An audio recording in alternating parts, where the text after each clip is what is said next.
Happy homecoming week for Texas Tech.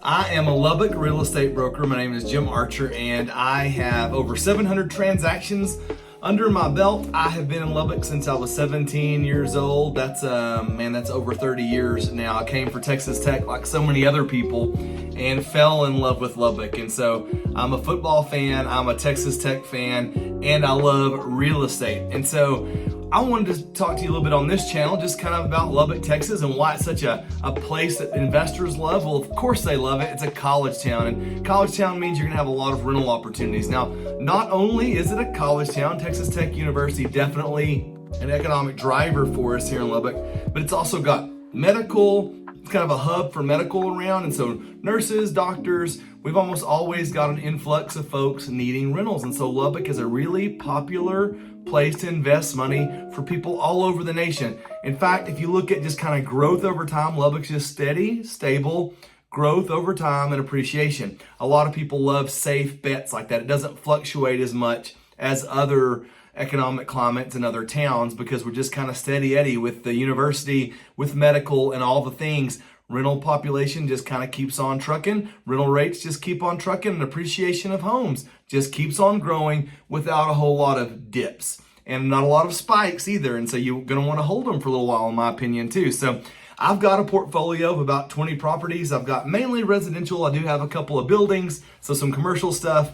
And I thought I would try a flip. And so why in the world would somebody try a flip? I think that's a question you should ask yourself if you're thinking, oh my goodness, I'm a house flipper. I can't wait to get into this. You're probably listening to a podcast, maybe Bigger Pockets or something like that. And you think I'm going to get into the flipping business. Well, some things I wanted to kind of walk through with you is just some mistakes that people typically make when they're buying a flip or trying to do a flip house. And so I've done a few now. I'm actually trying to sell one of them. I just went through that process. And so I thought I would talk to you about mistakes that flippers or would-be flippers often make and kind of cause themselves some problems.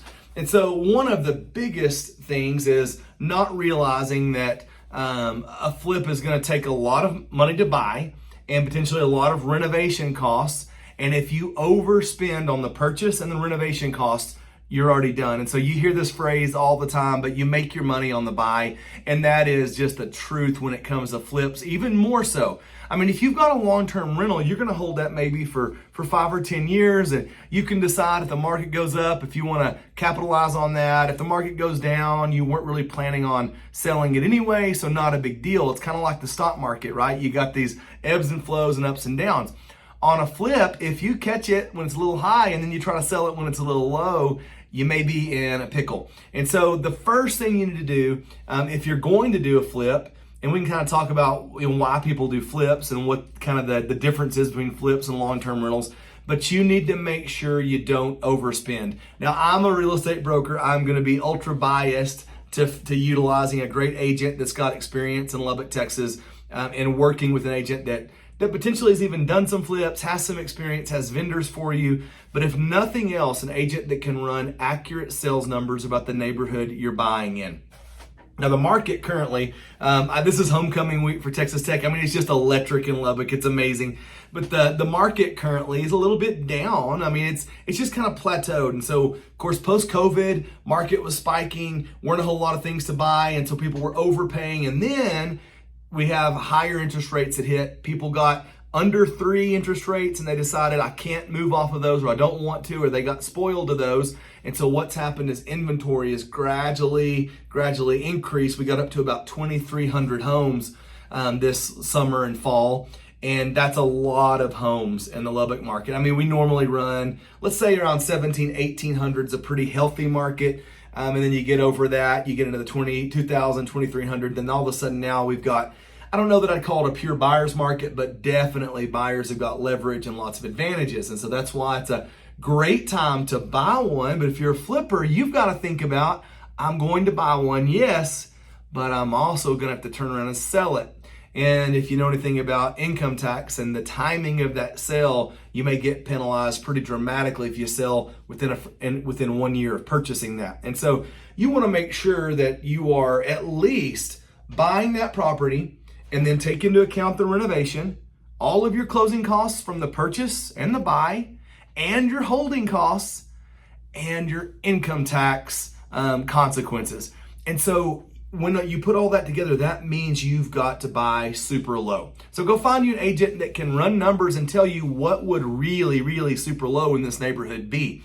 And I'm going to tell you, you probably ought to be about 40% of whatever it's going to be, even once you renovated it. And so that means flippers aren't necessarily trying to take advantage of anybody. If that's the game they're playing and trying to flip it, they have got to get a price that is so low that if the market isn't just spiked up high, they can still sell, take the income tax consequences, pay all the materials, pay the holding costs, pay all the vendors, all the contractors, all the things, and they can still afford to buy that, sell it, and make a profit.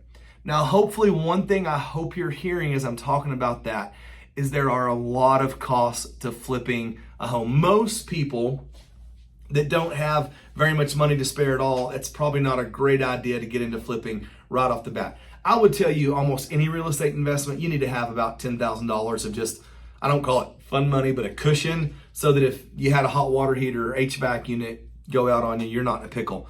For a flip, you're going to need a lot more than that, because you get in there and there could be a lot more wrong with it. So what should your agent do? What kind of agent are you looking for? Get an agent, first of all, that can run you great numbers in the neighborhood and tell you exactly where you would stand if you flipped it, where you would stand if you turn around and sold it here in a few months. And so then you're going to back out all of your holding costs, back out all of your renovation costs, back out your income tax consequences, and decide, is it worth it for this price? The biggest mistake that a new flipper or a would-be flipper can make is to overpay for a property in the beginning. And the best way to prevent that is have an agent tell them, hey, I need to be probably giving about 40% of what this is going to be fixed up minimum, if I even consider doing this.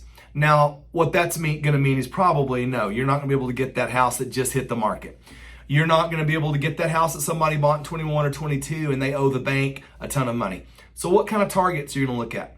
Well, you're going to look at targets maybe that somebody has owned for a while. I would say, if they've owned it for 10 years or so, they've probably got some equity. They've owned it for 20 or more. They may have it paid off. If they've got that kind of equity, then I'm going to look at a property that's been on market for a long time. I'm going to look at anything over about 100 days. I'm going to say those people may be very motivated to sell. And I'm going to look also at vacant properties. Now, why vacant properties? This is because somebody may be making a payment somewhere else. And so they're needing to get out of that, because what they don't want is they don't want to be paying where they're at and on the vacant property. And so if I've got vacant, owned for several years, been on the market for a while, that might be a possible target. And then I'm going to look at neighborhood ceiling. Like ceiling, what I mean is how much could you sell it for at the most? And then I'm going to back everything out. So that's what I'm going to want, an agent to be able to run all those numbers for me. The second thing I'm going to want is an agent that they can actually help me run really great inspections and negotiate repairs or credits back to me. So a lot of people are going to buy a lot of these properties thinking that they made a great deal. And then when they start really doing the work, they're going to say, I need to replace all of this cast iron plumbing. If it's before 1980 in Lubbock, you're probably going to have some cast iron plumbing. So that's going to cost you. So then I'm going to look at, oh my goodness, I'm going to have this cost for cast iron plumbing. I'm going to want to inspect that and know that when I buy it. So I'm going to run a camera down the pipes. I'm going to have a plumber do that. I'm going to have an agent that helps me run those inspections. A general inspection, an HVAC inspection, a roof inspection. All of those things, man, those are $10,000 items, maybe $20,000 items that if they swing the wrong way, they could put you in a really bad spot when you're trying to do your renovation. So remember, find an agent that can run the numbers, run the inspections, provide you some good market sales data. That's your first step, because if you overpay, you're already sunk. Hey, Reckham, by the way, Texas Tech. Have a great homecoming weekend.